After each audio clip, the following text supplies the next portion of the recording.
চাঁপাইনবাবগঞ্জে আওয়ামী লীগের কথিত নাশকতা রুখতে রাজপথে নেমেছে ইসলামী ছাত্র শিবির। আজ বৃহস্পতিবার সকাল 10টার দিকে শহরের বিভিন্ন গুরুত্বপূর্ণ স্থানে মিছিল ও অবস্থান কর্মসূচি পালন করে সংগঠনটির নেতাকর্মীরা। চাঁপাইনবাবগঞ্জ শহর শাখা ইসলামী ছাত্র শিবিরের সেক্রেটারি মুস্তফা গালিবের নেতৃত্বে মিছিলটি বড় ইন্দিরা নিউ মার্কেট, শান্তি মোড় ও বাতেনখুল মোড় প্রদক্ষিণ করে বড় ইন্দিরা মোড়ে গিয়ে শেষ হয়।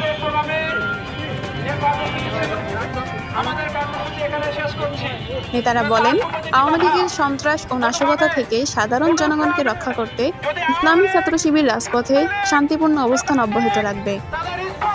মিছিল শেষে সংক্ষিপ্ত সমাবেশ। তারা জনগণের নিরাপত্তা ও দেশের স্থিতিশীলতার সাথে শান্তিপূর্ণ কর্মসূচি চালিয়ে যাওয়ার ঘোষণা দেন।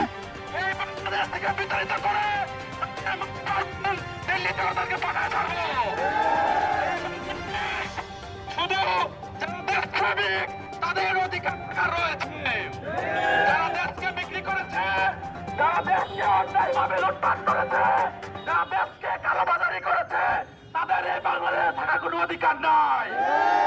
আমরা আহ্বান জানাবো, যখনই বাংলাদেশে আওয়ামী লীগ, ছাত্রলীগ মাথা উঁচু করে দাঁড়াবে, সেখানে ছাত্র শিবির প্রতিহত করবে, সেখানে ছাত্র শিবির প্রতিবাদ করবে।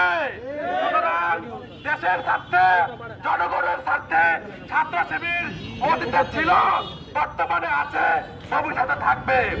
আজকের প্রোগ্রামে সবাইকে উপস্থিত হওয়ার জন্য আন্তরিক ধন্যবাদ জানিয়ে আজকে কর্মসূচি হচ্ছে। আসসালামু আলাইকুম ওয়া রাহমাতুল্লাহি ওয়া বারাকাতুহু। আর এখানে উপস্থিত মিডিয়ার ভাইরা উপস্থিত